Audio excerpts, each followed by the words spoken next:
Let's get rolling. So my name is Josh Geiger, the Plant Ninja, and uh, I'm super happy to be having this casual yet informative, enlightening conversation with Toni. And I've just recently met Toni, and whenever I saw her on the Facebook, I saw she was like, oh, she's 38. She's been vegan for a long time. She was, transitioned to raw foods, high fruit. I was thinking, wow, she has so many things that are like exactly like reflect my own journey, even with my age and how long I've been vegan and my raw journey, etc. I was just like, wow, it's amazing. So I sent her a message and we decided instead of doing like a real formal sort of interview situation that we would have somewhat of a conversation, get to know each other a little bit more, and in the process share some gems about our journeys. And so here we are. Toni is a high fruit raw vegan women's health coach and an amazing model of health and beauty on a raw food diet. Real excited to talk to you today. Welcome.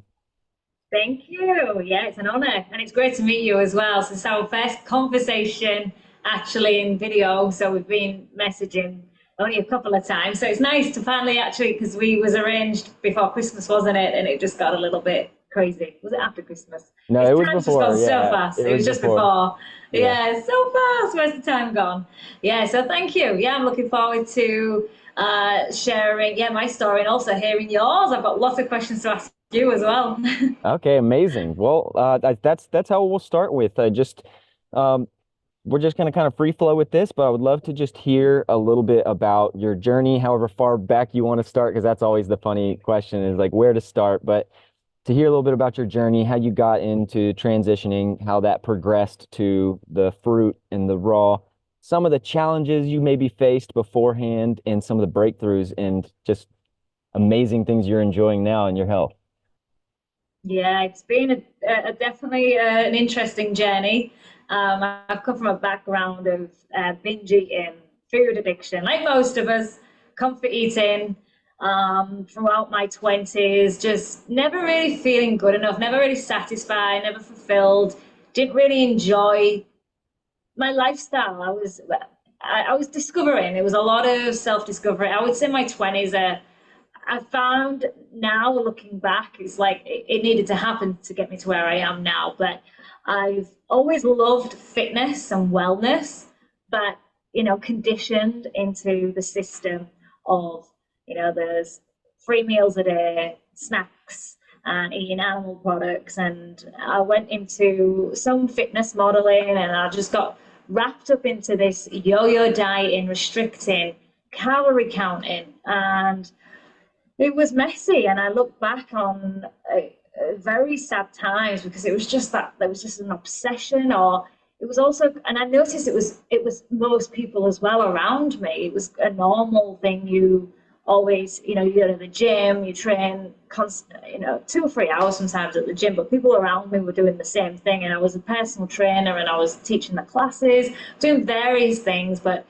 the diet was just not supporting what I was doing. I was always exhausted, and then I'd only have the energy to train. And then it was just a struggle for a while. And over the journey, discovering different diets, being on every single diet.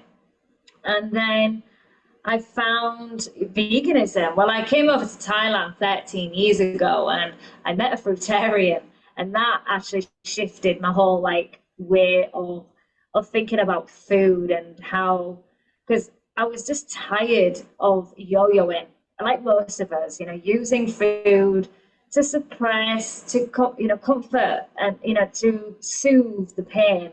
So I went on quite a journey from then, about 13 years ago, discovering what is really happiness, where can I find fulfillment in my life, and I was searching for something more. And I knew I was a dreamer. I was destined for more, and I know that was part of why I was doing. I wasn't where I wanted to be, and I was just so used to seeing, skinny girls in the modeling industry and also in magazines, and being in the fitness industry. Everyone was always about, oh, to lose weight, you calorie restrict, and then you're constantly on that cycle of restricting your calories. You get to 800 calories, then you're like you're messing your whole metabolism, and it was just just back and forth. So I discovered, veganism, so fruitarianism, but I felt it was extreme back then. Like I was like, "What? This is totally way over my head." But I was interested. I'm curious. I've always had an open mind, and I like and through traveling that's encouraged that. And then I went down that path of discovering other people who are fruitarian or raw vegans. And at first I went vegan, and then I dropped the alcohol as well. I was a weekend drinker, as you would say, drinking lots on the weekends and eating rubbish takeaways. My whole family, when I look back, it was full of junk food. And God bless the souls, we don't. I come from Yorkshire, a little city in the northeast of England, and the way we eat was so unhealthy. A lot for me it was massive binge eating of chocolates and cakes. That was my favorite, and takeaways at the weekend. And Hmm. then I would out train. I used to out train a poor diet, and I did go through phases of not looking in shape, but I was never overweight, but out because I would restrict. And and then I discovered veganism, but I realized soon that veganism really uh, wasn't that healthy when you're eating so many heavy starches, and I was eating the mock meats and a lot of junk vegan foods. But the ethical really sat with me because the guy that I met who was fruitarian, we was all sat around the table at this dog rescue, the biggest in Asia, in Phuket, and we were discussing about the dog meat trade and how horrendous it was, and I couldn't believe that they ate dogs and cats. I was like, this is what people do, like. And then he just said, it's the only same thing as we eat in cows, chickens, and pigs. The light bulb went off. I was like, oh my gosh, yeah, I love animals. I volunteer rescues, not even just for dogs. I've done wildlife centres, volunteered. They even worked at wildlife centres, and I'm always advocating about the welfare of animals. And I'm sat there eating animals. And so that was instant. That transformation was pretty much instant, just barring a couple of things in that transition where I didn't know, maybe a couple of products that I was like, oh, I didn't realize that I had milk in. So I started that journey. And then just more and more as I delved into veganism and knowing about raw veganism through my friend who was a fruitarian, now is a fruitarian still. That was 13 years ago, and it's taken me, I would say it.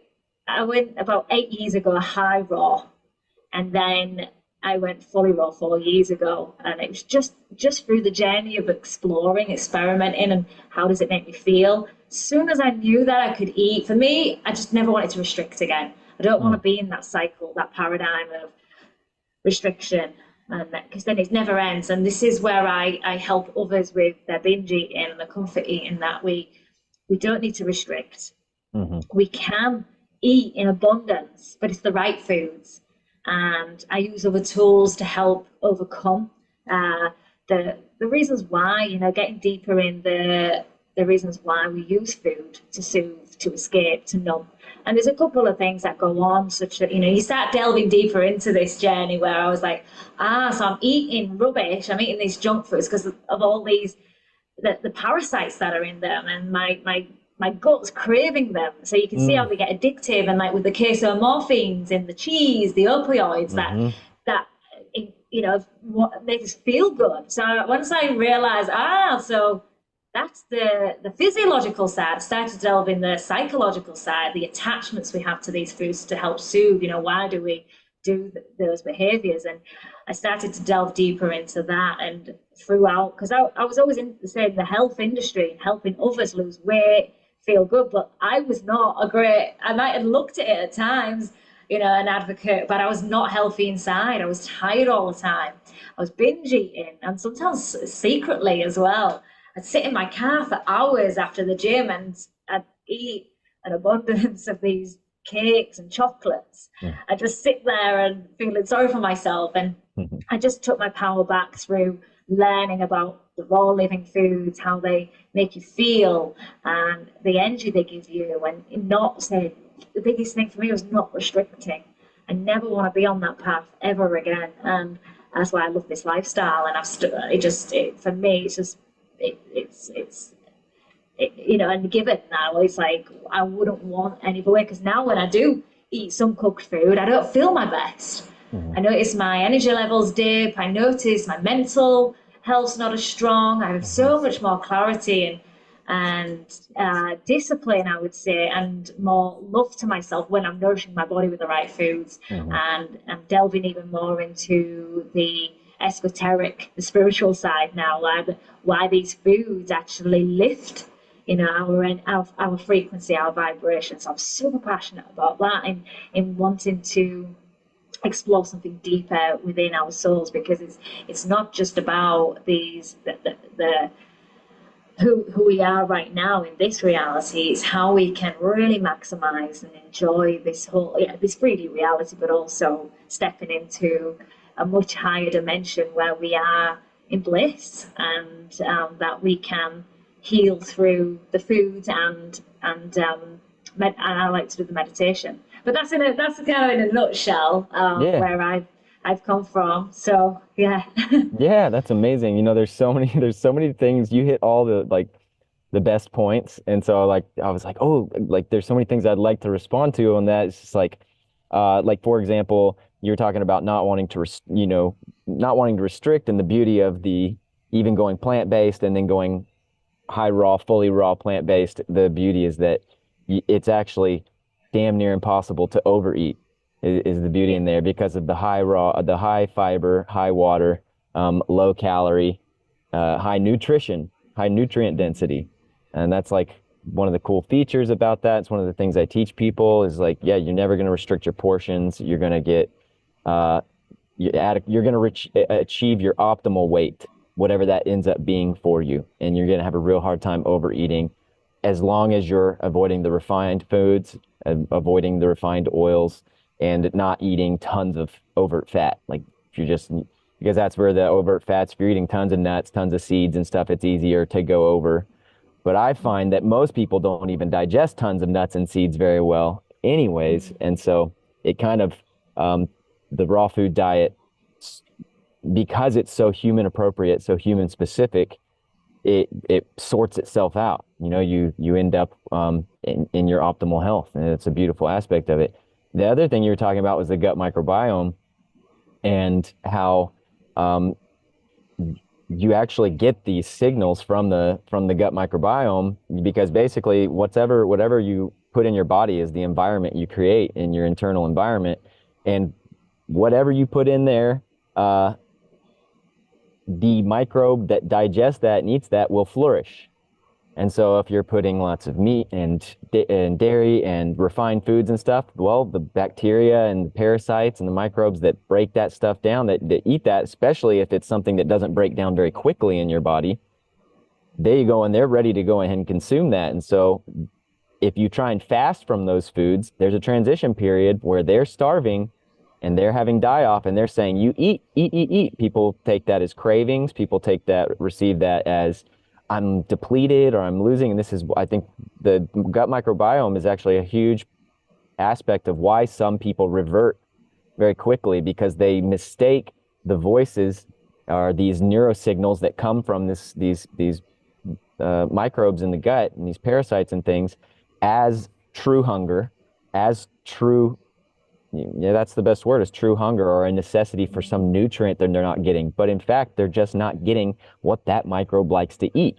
And so the beauty of the high raw, high fruit type of diet is that the fruit breaks down so well, so efficiently. Fructose is absolutely the most human appropriate, human specific food on the planet. Basically, you put it in your mouth and it's already you start absorbing fructose from the time it touches your tongue and is basically almost fully digested within 30 minutes or so. And there's hardly anything left for any parasites or microbes or anything to consume at that point. It's just such a clean burning food, etc. And so then you mentioned about the esoteric aspect of things, and then that gets even to, one of the aspects of why the highest monks on the planet are always plant-based, and a lot of them are actually, even in times of old, which is less known about, raw fruitarians, raw vegans. And it has to do with, just like we just said, like If you're putting the right fuel in the body, then you're not holding on to it, you're not accumulating it, you're not creating an environment for parasites, which are these little voices that are saying, eat this, do that, I need this, you're not okay, da da da. And anybody who's kind of gotten in the spiritual realm is the root of spirituality is sort of like presence. Are you able to be present and still with the perfection, the perfect expression of creator in this moment? And if you have all these little voices saying, you're not okay, you need this, oh, you should go smoke a cigarette, or you should go smoke a joint, or whatever, eat this food or that, Quick fixes. it's pulling you away from the presence of this moment. And so, and then there's a very physical aspect of, like you were saying, the frequency as well. There's the measurably feelings like care, emotions like care and gratitude are higher frequency than anger and fear. And so there's an aspect, like you said, to spirituality and diet. So that's kind of what I had to say about in response to what you said. And I'll go ahead and just tell a quick snippet of my journey. So basically around the time I was 19 or 20, I was going through kind of a spiritual awakening of sorts after one of the first sort of dark nights of my soul, where I was coming out of that period of angst where you see so much shit that's wrong with the world that you can't figure out why, and you kind of have this victim stance to it, and you're just like, oh, why God, you know? And I was coming out of this and realizing these, you know, the idea of balance and like how at the end of the day, everything's a great conspiracy, and I was realizing it a great conspiracy by the creator, you know, that like taking it and I was having this big awakening, and I was getting into meditation, a little bit of psychedelics and things, and I just had this visceral experience in knowing that I did no longer want to participate in the harming of animals for consumption, and I had for my nutrition, and I had enough knowledge that there were people who had been vegan long term and were doing well and thriving, that it appeared that there was no nutritive necessity for animal products anyways. So then ethically, with that realization, how could I continue to consume these living, sentient, obviously emotional, caring creatures when there was no nutritive necessity for me to survive and what seemed like to thrive? So that was a big first shift for me. I basically went raw vegan overnight. This is about 20 years old. This is 2008. And I did a lot of things right, and I did a lot of things wrong with that first bout of raw veganism. I didn't understand the power of fruit enough yet, and I didn't fully understand like the energy, like our metabolism and how where we thrive and that sort of thing. I didn't understand human specific diets yet. And so I did way too many vegetables, not enough fruit, and probably too much fat with like nuts and some nut butters and things like that. And I did this for maybe 2.5 years or so. And I did pretty well. I had a lot of cleansing. I was doing pretty well, let's say that. But I definitely knew that something needed to shift, and I wasn't sure what it was. And this is also in the time, I don't know if you remember, in the 2008 time period, the most popular raw food diet was what's it called? Where it's very rich with like all the nut butter cakes and stuff, like gourmet raw. Gourmet. Yeah. Yeah, gourmet raw. And so I was in Austin, Texas, and this was very popular there. So Oh, nice. I didn't have much mentorship. All I know is that if I ate that way, I felt terrible. And I knew if I Yeah. ate more vegetables and things, I felt better, but it was still some digestive distress. I didn't have the energy that I knew that I could have. And um, long story short is I ended up meeting my wife in Austin when I was about 23. She had already been vegan for 10 years and practiced a type of veganism that's rooted in something called macrobiotics, which anybody who's heard of macrobiotics, it's based in chapters, it's very deep philosophy. I still love macrobiotics. I still consider myself macrobiotic as a person who studies yin yang philosophy and how that applies to lifestyle and diet. And but the dietary recommendations were lots of brown rice, lots of beans, lots of cooked vegetables, seaweeds, some fruit, some salad. And so we did that, and we basically raised our first three children that way. And we did it maybe for 6 or 7 years that way together. And I really knew, I was just like, I know that there was so much merit in the raw. And let me back up. I had a lot of breakthroughs when we did that because I was finally feeling like, oh, I'm finally getting the energy I need because I had the breakthrough with the carbs. So now I'm finally getting the carbs that I really needed to like feel like I could, I'm now being the provider for my family. I'm working 40, 50 hours a week, da da da da da. I'm able to do this. But the issue that we were having was again the tendency to want to overeat because you get this rich, starchy food, you put some salty stuff on it and some seasoning, and it's delicious. There's no lie. And the tendency was the desire to eat and then not feel satisfied and then to overeat and then to feel bloated and like and tired after a meal. But then, it'd be okay. And we did that for years. And then we came to a point where we both decided that we were ready to do the raw thing. And this actually had to do, it's worth noting, my stepson, who was 9 at the time, he got diagnosed with type 1 diabetes, and he lived half the time with his dad. They ate basically a standard conventional diet, lots of dairy and things. We were just like, man, is it possible that we could help him out a lot if we did shift the diet? And so we got into Dr. Morse, Dr. Sebi.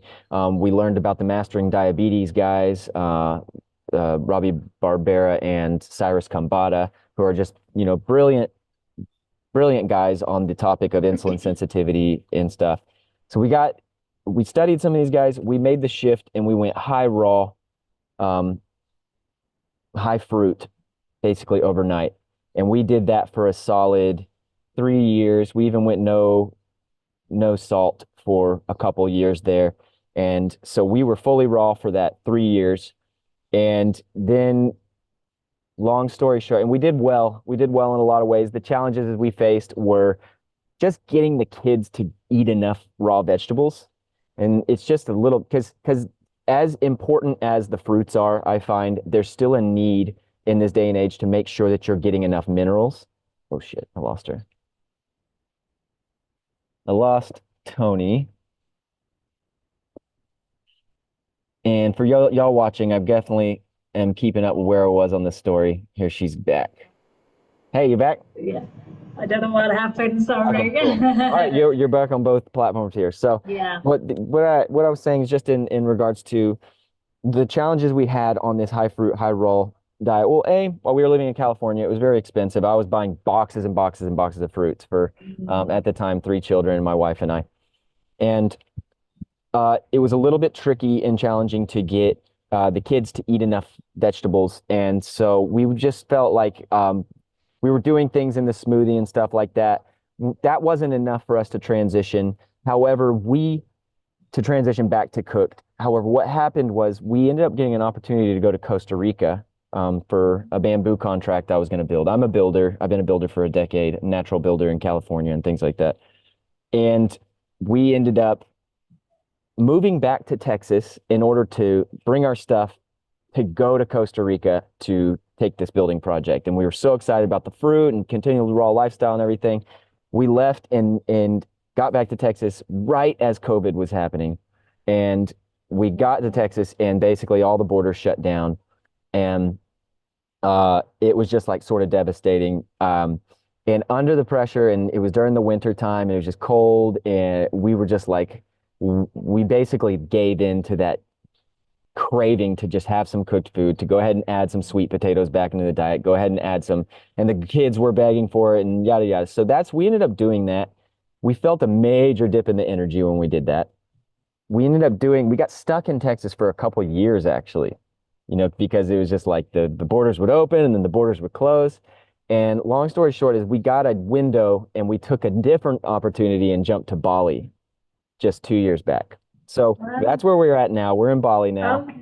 Since being in Bali, we are, and even in Texas, we brought the raw and, we brought the raw to where we were in the 70% raw, still high fruit, range. And since we've been in Bali, we're really in like the 80 to 90% raw range, doing like, the way that I eat is fruit all day. And then at dinner time, I do salads, some wakame miso soup, and the starches I do is basically some sweet potatoes sometimes, and maybe some steamed veggies.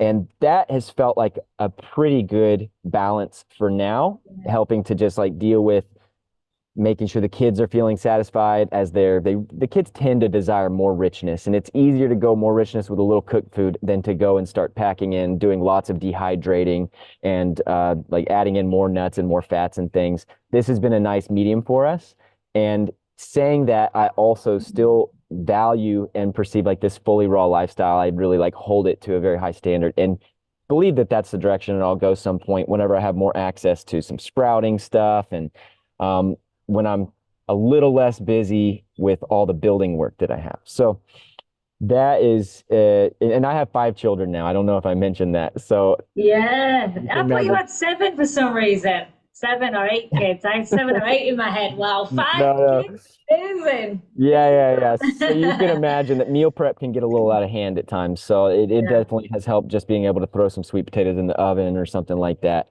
and Yeah. do that sort of thing. But that's basically where How we're old are at. your kids? How The old are they? youngest is 2. He was born in Bali.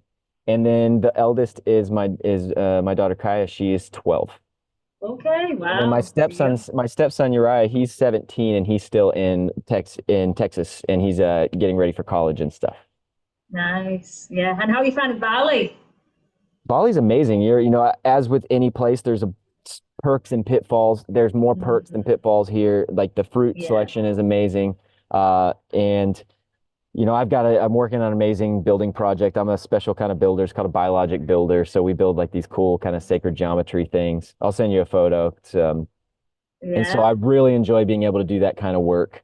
I love Wow. just being in the warmth, in the hot, having access to You the said, beaches. Yeah, so a lot yeah. of, lot of major perks.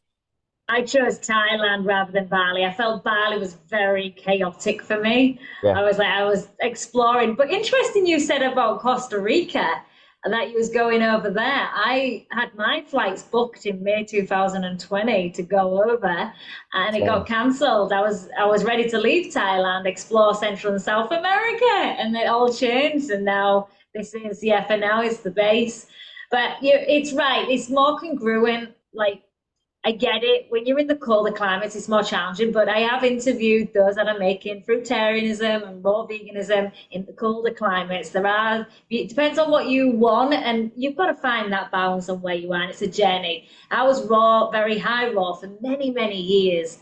And I did a lot of the cleansing. It was not until I did my juice cleanse in 2020 that I was like, I'm going all raw, fully raw, completely. So after that, it changed, yeah, that whole path because I never thought I was going to go fully raw. I was like, nah, I like the comfortability where I was. It was working for me. And then just through the juice cleanse, it cleared so much up by then. I just didn't have the cravings. And because I'm doing so much work, because it's not just about the food, we want to start delving deeper into these patterns that are we attack these attachments that we have to the food. Yeah. It's linked, it's both together, and I feel if we work on those, we work on our patterns, have some form of meditation practice just so you're present along with these raw living foods. Wow, your whole life is not going to be the same. Give it a year. I always say to people, give it a year of full focus, your life will change. Your patterns, all these addictions, they dissolve, and Hmm. you can really fast track that period through these cleanses, and the particular ones that for me and what's worked for my clients and others that I've seen is the juice cleansing. We can really fast track that transition, and I wish I'd done that years ago. But when I did attempt it, I wasn't. I could only do 3 days, 7 days. There's a time, there's a period, and I utilised going through a breakup. I felt like I needed a new reinvention, a new reset, and that's why I went and did the juice cleanse. But I had a lot of knowledge by then as well. So I feel those that are stuck in patterns and addictions, meditation and eating as much high raw living foods as we can will help to. You touched on with the microbiome. You can really. I focus on detox building. I'm in the building phase right now, but we have to go through a detox Yeah, yeah, yeah. to clear. to clear the gut. You know, that's it's all about elimination. And if you really want to get rid of your cravings, if you really want to start eating better and looking better, then you gotta go through that process of detox. And you can do that through raw living foods over time. The more and more you incorporate, you're gonna go through detox, because especially when you get them cravings. But you can fast track that through a cleanse, so you're not having any digestion of foods. You're getting the calories, you're getting the phytonutrients, you're getting all those minerals, but really clear. You can still do your everyday things, you know, with the juice cleanse, Yep. but it really stops that digestion so that we can clear out, get the lymphatic system moving, and then focus on the building phase. So I've got a client with me now. Actually, he's lost in 3 weeks. He lost 2 stone. I don't know what you were working actually. What's that? 2 stone? Is it 30 kilograms? 30 kilograms, I think. He's lost quite a bit, and he's in two. Was it 2.5 stone in total? So in 2.5 months, he's That's lost a lot incredible. of weight. Yeah, he's amazing, and he's on the juice cleanse now. He even went to go and do Mai Tai because he was feeling good. He had all his energy after like 2 weeks. He started to do. He wanted to do Mai Tai training after. So I told him to hold off. But he insisted, and he went and did after 3 weeks, after his cleanse, his first juice cleanse, started to do Muay Thai training, got injured because obviously he built a lot of lactic acid. This is why it takes, there's certain things that we need to know about. That's why people give up so soon, you know, like when they experience detox or they get any injuries or whatever, they stop the process. And I'm like, this is the time to get deeper. Yeah. And anyways, he's come back to me now. He's learned that, okay, he needs to rest and rejuvenate and focus on that one thing at a time. Then we can build. And I've noticed now with my building, my strength, like I've never been this strong in my life. Like I used to go to the gym, I say it all the time. Obviously, I wasn't resting enough. Now I go regularly. I'd say 4 or 5 times a week, sometimes more, but not for very long. And I don't even, and I'll have sometimes weeks off. Like I had a couple of weeks off pretty much over the Christmas period. I've come back stronger. My recovery is really quick because I've got the oxygenated blood. I just feel good. Everything's much more effortless in my training. I'm always even pushing my, I'm like, I need to do more, you know, like I want to build strength, but I also don't want to get too, now my concern is I don't want to get too ripped because I still want my femininity. Because some people were asking me, why aren't you doing bodybuilding? I was like, for me, I don't want that physique. I still want to be feminine. It's not my goal. I want to still have that. And this is what I want to, I've noticed a lot of people coming to me like, oh, Toni, I don't want to be as lean as that. I said, well, you don't. You know, you can still have your feminine, you can still look good, but weight loss is never going to be an issue again. Yeah. You know, this lifestyle. And you are right about the nuts and the seeds. I definitely overindulge, and there's periods that I do, and I go through my cycle with sometimes indulgent, and it's sometimes necessary depending on you know my hormones through the cycle. And this is where I teach women when they're going through the hormonal cycle, when especially through just before and during their menstrual cycle. But most of the time I'm low fat. I would say under 15%, and that's where that's my sweet spot. So you'll figure out where you're at in your journey, and everyone's different. You tweak things, but because I do notice a dip in my energy in the nuts and the seeds, and that makes sense. They're heavier. You're not used to the heavier foods because pretty much I'm fruit based. You know, I'm mostly fruit. And my day looks like, people ask me, what do you eat? I said, just fruit, really. Most days it's fruit, mono meals. You know, and I used to start with like the heavy bananas. Now it's more, I do like more watermelon, more fruitier water fruits. So watermelons, I love my juices.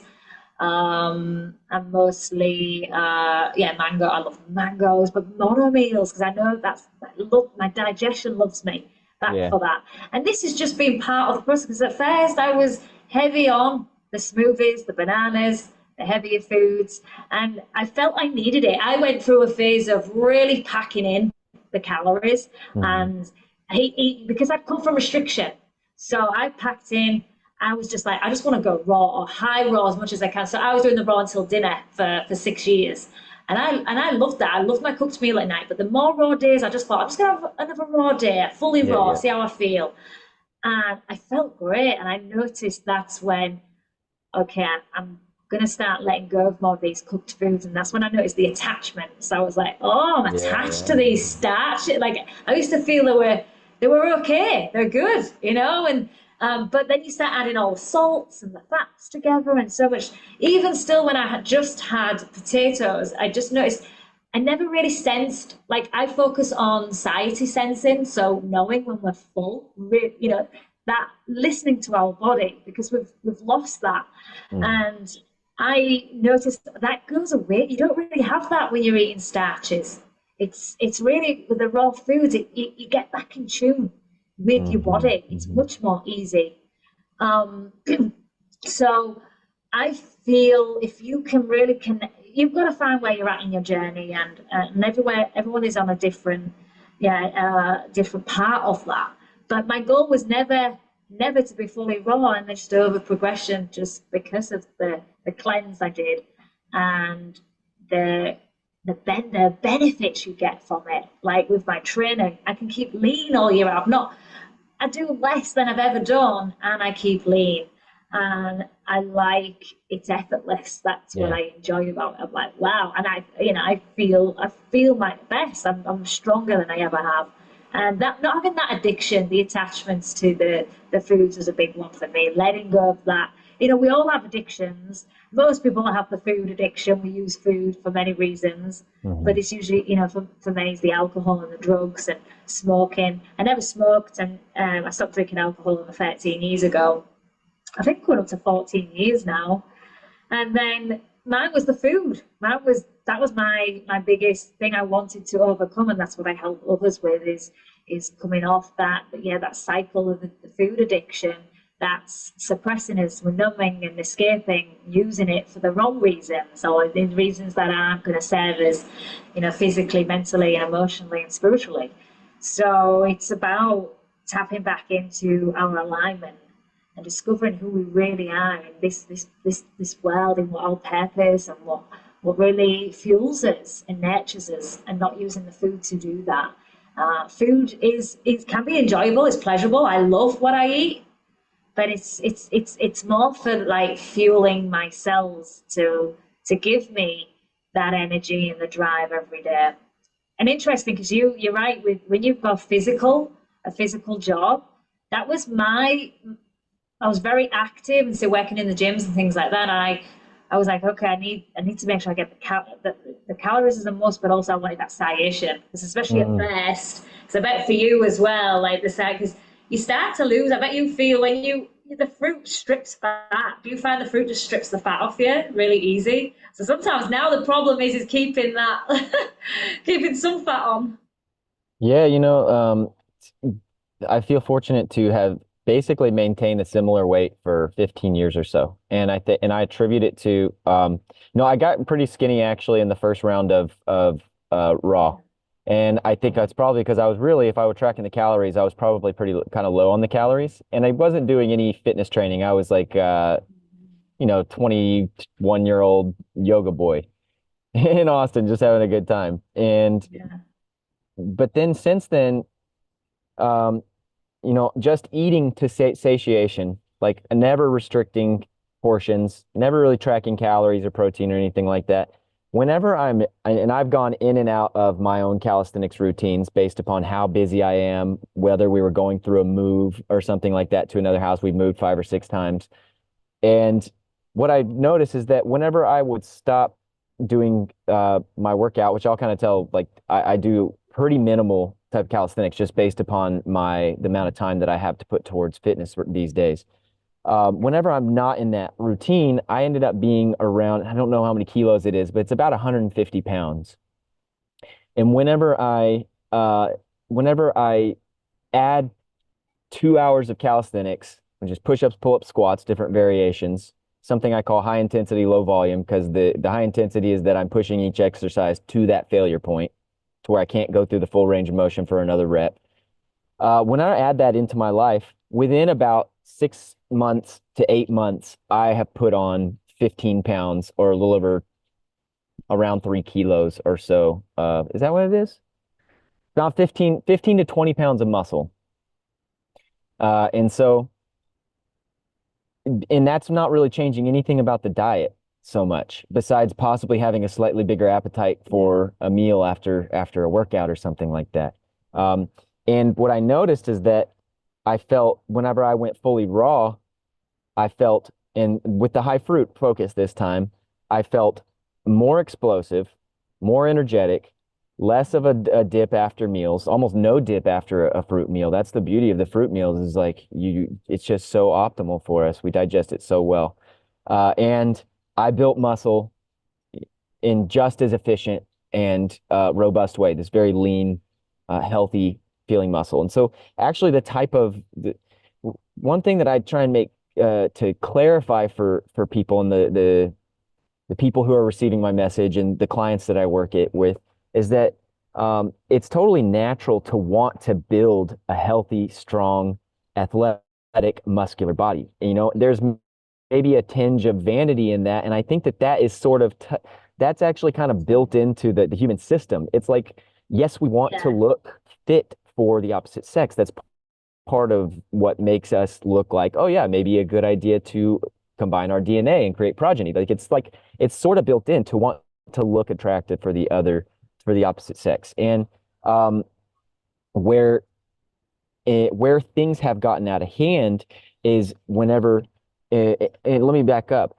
and it's very natural to build a athletic and aesthetic muscular physique with natural types of movements. In times of old, people were farming, people were building, people were walking, running, climbing, all sorts of stuff, and and eating human appropriate diets were already lean and having some muscularity to them, etc. And this is what I would call functionally fit. They were able to move their bodies, they were able to lift things, and they were strong and healthy. Uh, where gets out of hand is that in this day and age where there's more and more office jobs and where there's been more and more time to do things, to put more and more time towards uh, weightlifting, where there's more and more nutrition available so people can take in excess protein, excess calories, etc., then there things like Hollywood and now perpetuated by social media is this false image of masculinity or even this false image of femininity where everybody wants the butt to be this big and you know the implants and all that in the sense of femininity, whereas in the and those are natural aspects of femininity, you know, like the breasts represent the ability to nourish children and the hips represent the ability to birth children. So these are natural things that are attractive to a male. And I'm talking like very sort of binary. I'm not going to get into all the gender Mhm. stuff here, but um, we, in the sense of the masculine, it's this masculine quality is the ability to provide, to lift, to do these sort of masculine traits. And some of the physical traits of that are this muscularity. And where we've taken it in this era is this excess, this accentuation and exaggeration of that to where we have bodybuilding. And I'm not saying there's anything wrong with that, but what I'm wanting to tell people is that that is beyond what is really like natural, and that is beyond what actually creates holistic health. Because as we see, there's always a trade-off for things for something that's out of nature. If you're trying to build this excessive physique, excess muscle, you're going to need to take in excess protein. You're going to need to spend lots of time in the gym. You're going to be trading time with your family. You're going to be trading time on your careers, unless you're a bodybuilder, of course. And you're going to be needing to, once you build that muscle, you're going to be needing to maintain it. You're going to have to eat more calories. You're going to have to pay more for food. And It's at a cost, it's at a consequence, isn't it? and your lifespan is going to be shorter. I mean, this is just Yeah. across the board. These guys, they don't live that long, you know, for the majority, because they're really trading their with the anabolic steroids. They're Yeah. getting, and with the excess animal products, they're getting heart disease. They're having kidney issues, and so there's They an don't feel absolute as good. Yeah, they're not daily, they're not feeling their best. yeah. See some of the guys who have It's retired, and they just talk about how their joints are all wrecked, and yeah. so that's the one of the things that I kind of I present to people is like I'm not promoting that. If you are into that, then you go talk to, you know, I encourage you to be, you know, plant-based if you will, because I'm under the strong opinion based upon my own experience and upon the vast amount of nutritional data that I've seen that a plant-based diet creates most positive health outcomes and is most associated with longevity, along with it's the most sustainable to produce now, even though there's a lot of issues with conventional agriculture, it has the most potential for the best environmental and ecological production. Also, I didn't mention I have a degree in plant and soil sciences, so I wrote my papers all on dietary choice and planetary sustainability. So that's a big passion of mine as well. And then as well as the compassion and this like ability to spare the lives of these obviously emotional, sentient, very similar to us beings. I tell people like that I am the poster child for the type of health and physique that I promote. I call it a ninja physique because it would most likely be this type of physique would be most similar to a warrior of old, lean, athletic, agile, functionally fit, and not requiring tons of extra calories and da da da to keep it, and not requiring tons of exercise, but you could practice on your martial arts or whatever it was. And what I tell people is that I speak to an audience being the busiest people who want to achieve optimal health, to achieve their optimal weight, to feel energy levels like they've never felt before, and to be able to build a strong, athletic, muscular, yet not overbuilt physique with around 2 hours of calisthenics a week. And so that's kind of like the core message that I have there.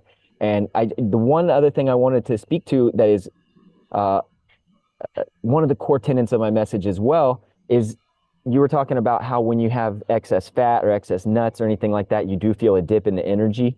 And and this is a universal sort of experience. And this is one of the coolest things that my clients get to experience whenever they start paying attention to their fat intake is whenever you get below that 20% range, then you start to metabolize carbohydrates really well. Yeah. And the science behind that, and this is where getting into the mastering diabetes guys, uh, I highly encourage anybody who's interested in this topic to read Mastering Diabetes, or even to just search up their YouTube and connect with these guys on the socials. They're the leading biochemists and on insulin sensitivity and how our pancreases function, how we digest carbohydrates. What the science shows us is that whenever you get above that 15 to 20% range of fat, then the insulin is no longer able to get into the receptor sites. You can't get the glucose in. You end up with high blood sugar, low energy, and you end up feeling sluggish and tired, and you end up with this glucose in the blood, which creates a lot of issues.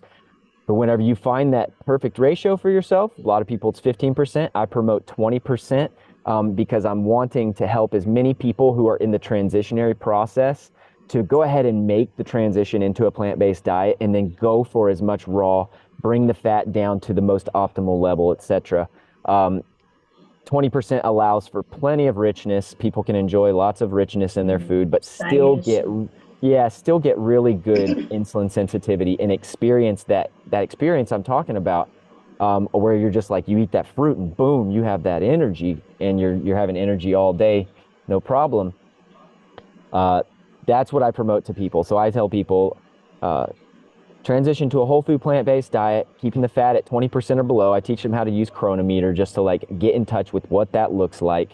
Not telling you need to track your calories and track your macros forever, but associate associate the macros with how you feel. You can see it's about an avocado, a little bit of walnuts, and some chia seeds or something like that per day. And from there, people have a visceral experience of their energy going up, and then they don't have to rely on the Chronometer anymore, etc. And then I encourage them all to go in the direction of always more fruit. Anytime you want to snack, do fruit. Try and keep it separate from your cooked meals, and try and even eat fruit for breakfast. If you feel good on that, do fruit for lunch.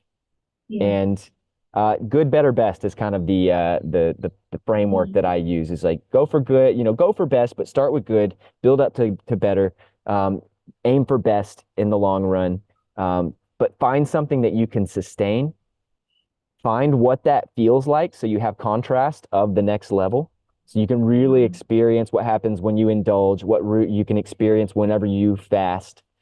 And whenever you have enough of that pattern recognition, that's where the experiential wisdom comes. And you're like, all right, I think I'm ready to go up to the next level. And so that's kind of the process that I go through.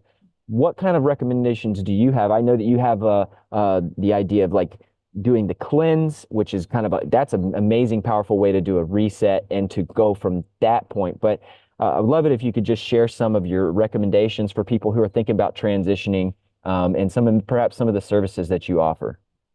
Yeah, for me, it's all about rituals and the intentional rituals that you have on a daily basis. It's sustainable when we have something that you can do consistently and it works for you. And it's all about exploring and what others are sharing what's worked for them. And like through my experience among my clients, having your bookends of your day mastered, like they're crucial for any success in your life. And there'll be different rituals that you can utilize, but I would say the most powerful ones. And so I class the bookends of the day because then everything in between is just, that's how things fall into place very easy. If you start your day with positive rituals, habits, that really sets the tone for your day. And then closing your day, reflection. So I reflect on my day, and it's all about mindfulness. If we can move through our lives with mindfulness, but coming back down to just, I mean, this is why the meditation brings you, I get so many downloads every day. I move through my life now with my own inner guidance rather than searching for other inspiration. And it's all helpful, especially when you transition. You want to be looking at others and the way they're living their life, what feels resonant, and then implementing it, applying what you've learned and implementing it. And these rituals really help just structure your day, have it, and then free flow wherever you're necessary if you've got work and things like that. But if you have something that gives you some tangible guidance, because this is practical and people love practical. I'm very practical as well in a lot of areas of my life, in that I know I can then practice my free flow, my feminine energy throughout. But the rituals I do is reflection in your day. So seeing how you felt, what did you eat? What did you consume? So having some, so I don't have that now, what I'm eating, but just initially, like you were saying, like that initial, what I do is, I see how much they're eating. We'll look at the calories, we'll look at the macros.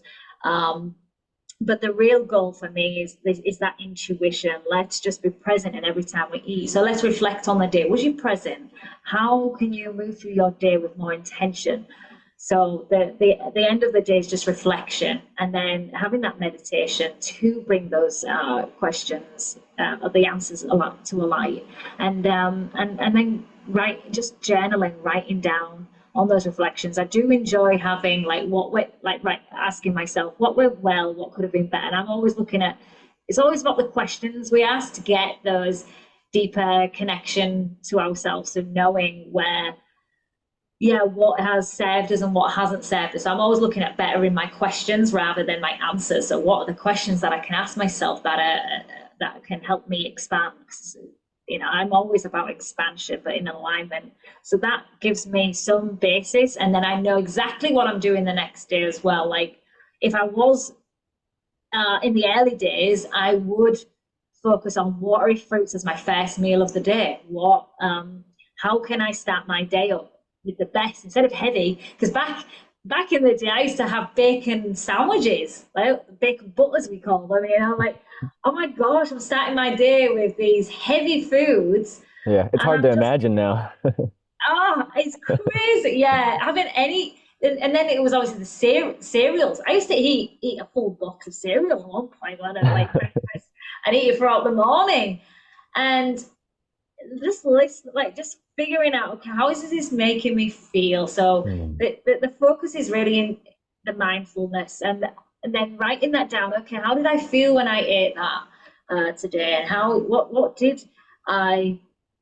what was I doing? Why was I doing it? What was my reason? Was it just out of habit? Because that's what everyone did, everyone around me, like my father, every weekend we'd have cooked breakfasts for Saturday and Sunday. And I'm like, oh my gosh, I just had to drop things so that, like you were saying, just your first meal, have fruit. So I started with that, any fruit. And I was having these 10 banana smoothies, because I was like, I want to feel full still. And then it's not like watery foods as my first meal. And I don't even follow the whole what time to eat, breakfast, lunch, and dinner and snacks. Hmm. I eat pretty much on average what I've found works for me is the 2 meals a day. And I usually eat after 12 o'clock, midday. My Hmm. mornings, I get up at 5, 6 a.m. and I'm on for that's my, I've noticed now my optimal where I'm feeling my best. And then having your rituals in the morning. So having I would say it's called the Power Hour. I can't remember the author. There's many books, but the Power Hour was something that really transformed the way I live and starting my day, and it's really incredible. I now have what works for me is the Power Hour is the 20 minutes of meditation, 20 minutes of reading, a positive, changing your perspective, an uplifting book, and 20 minutes of movement, which now is usually longer because I go to the gym, I walk the dogs. But my movement would be classed as the dog walking, and I'm always out with the dogs every day. And then those three together, and that it really you're setting yourself up for the day where you can you're not in a I don't look at my phone, I don't rush my day, and I focus on, okay, where can I be more at peace and calmness. So that's the first. I thought if I'm doing that, I'm not then mindlessly eating and doing things that I don't enjoy. I become more in tune. I realize, okay, I'm doing that because I'm not happy in where I am. So Hmm. rituals will really serve you. Finding the rituals that work for you. Some people like it, like you, was the yoga. That could be for you. But it could even just be fat. If people haven't got that hour, it might just be 5 minutes of each of those three. Find the rituals that serve you. You could even, if you're maximizing on time, you could go for a walk and listen to an audio so that you Hmm. are doing the kind of the reading.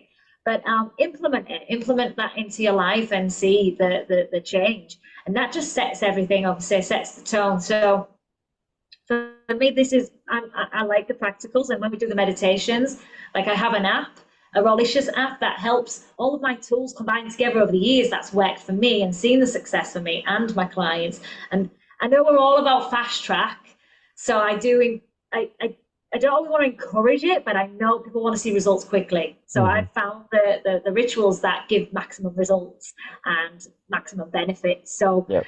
having those will then encourage the mindfulness throughout the day. Why do you do why you're not, like, say, you're not stress eating, and then we get to deeper levels in my coaching where we can go through some guided meditations and other tools that have helped me on my journey to the because it's the raw foods are important, it's the foundation, but really it's the rituals, the daily, consistent, the compound. Have you read the book, Darren Hardy, Compound Effect, and also this No, I've Slight not Edge read those. by Jeff Olson? Oh, they're amazing on just the little things we do every day can totally change the trajectory of our lives and how we Hmm. live.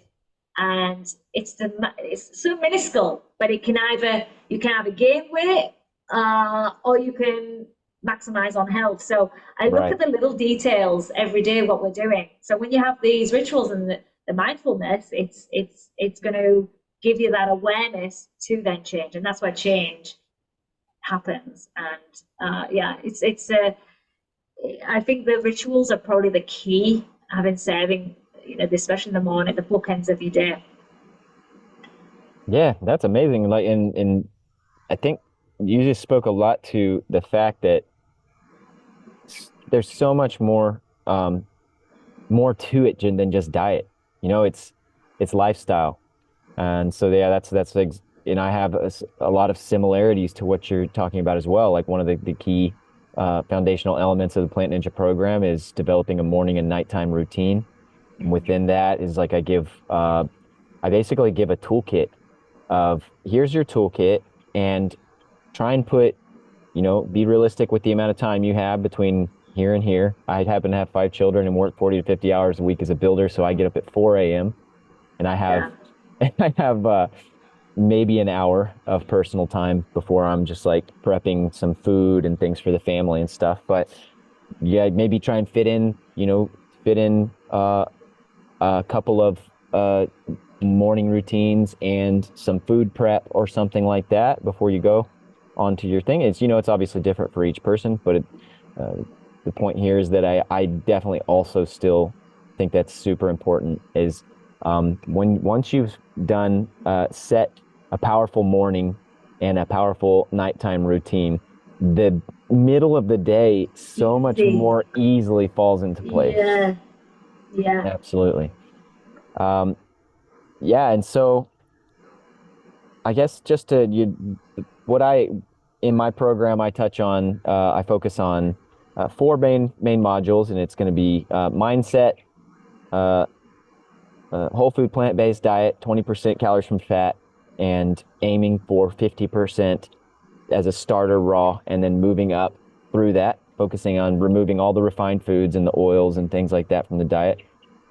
And the low volume, high intensity calisthenics, which is 1 to 2 hours of simple calisthenics. And there is different levels to that because you can, once you start doing enough calisthenics, you start to get to where you can do more and more reps and you stop building muscle and you start building endurance, as I'm sure you know. And so I teach people when they're ready for that, how to do simple modifications to increase intensity. So you're not doing tons and tons of reps. You're able to reach that failure point with less and less reps. So you're still doing 30 to 40-minute calisthenics workout and getting progressively building those muscles.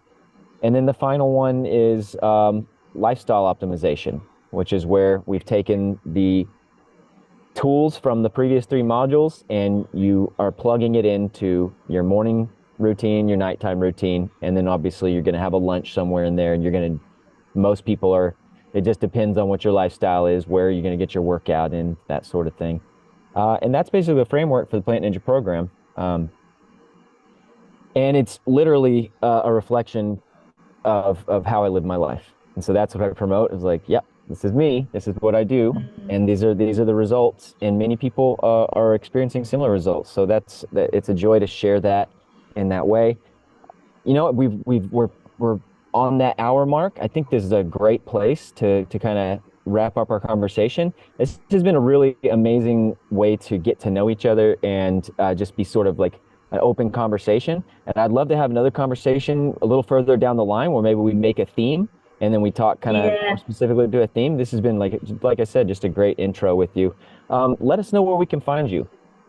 Yeah, I'm on Instagram's Rawlicious you Okay. and I'll put Instagram, everything in the Facebook. description too. Yeah, thank you. Yeah, Rawlicious Living. Raw Living is the free support group with over 63K members. So if you are new to this is a great place to have that community. But if you want to take it to the next level, I've got the one-on-one coaching. I'm going to be offering a particular program very soon, but I do one-on-ones and I've got the Rawlicious app where everything's in one place, the whole lifestyle.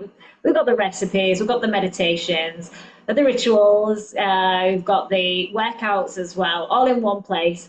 A very low ticket. So that's for those that are really wanting that sustainability, that accountability, because that's what we need. You know, we've got so much knowledge out there, but having that accountability in the community is what really helps us succeed and make this much more enjoyable. I just wanted to also ask you, Josh, because I feel like you are such a great representation. The more, because like I know you experienced, you lost a lot of weight on this lifestyle when you first started, and it's a great thing for those females that want to lose weight, and we do. But yeah, it's great to see that the men are coming in with this plant-based diet, like you, Ted Cash, and Sterling, are showing that you can look absolutely incredible, feel incredible. It's a win-win, and the animals, it's good. It's a win-win for everyone, and I'm so happy to have had this conversation with you to find more like-minded souls that are showing that we don't have to be weak, we can be lean, and we can feel great. And they say no, with no harm to animals. Mhm. So thank you so much for sharing your message and what you're doing. It's such a crucial, part in this movement that it is. We do all want to look and feel our best. There's nothing wrong Absolutely. with that. You touched on it earlier. There's nothing wrong with that because I went through that period of, well, I don't want to show, the athletic side, but it's important. People want to show that you can still look good, and but because before you go through a period of at the cost of your health, like looking Hmm. good.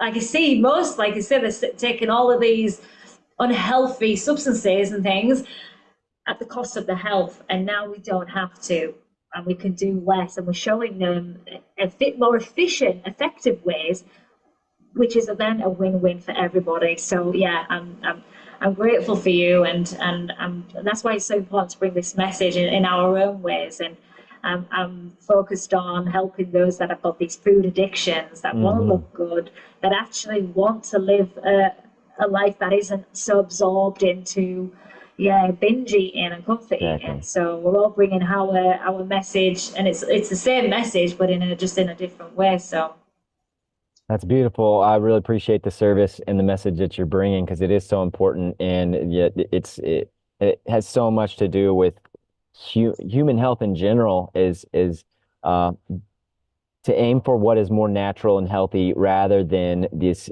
short-term gratification, addictive sort of behaviors, this binge eating, that sort of thing. So it's really important. I actually just did in regards to what you were saying um, about not being vegan, and a man doesn't have to be weak or it's not less masculine or something like that. I just did a interview with my friend Alex Lambert from the Light Leaders podcast, and the theme was fruit-based alpha.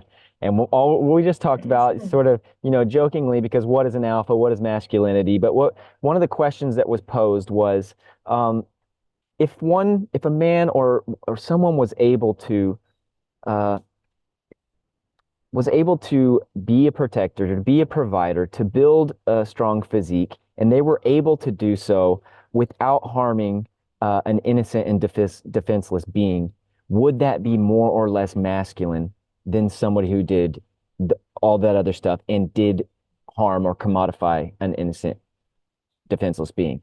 And I think the obvious answer is that to defend and to preserve and to protect is a masculine trait, is a more masculine trait.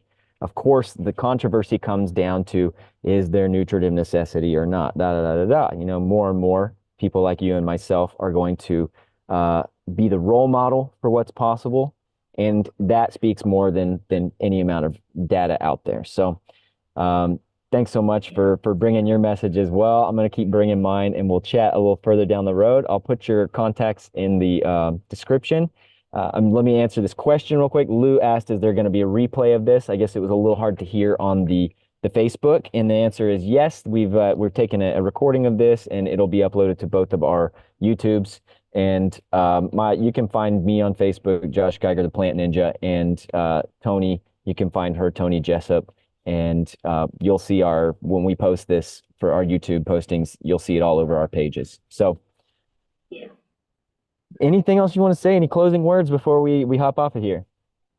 No, just know that this is a path of such a beautiful awakening. So it's a great compliment to those that I see a lot of shifts happening with a lot of people in their spiritual journey. So I want to help them navigate through that in a way that is a much more pleasant and serving win-win. So yeah, if you're listening, I'm so grateful for those that are interested. There's some resonance there, and I love like being around this similar of these thought leaders who just maximizing on this way of living that is no, it's like I said, it's a win-win for everyone. So it just makes sense. It's beautiful. So thank you so much, and thank you for having me on, and thank you for those that are Absolutely. listening.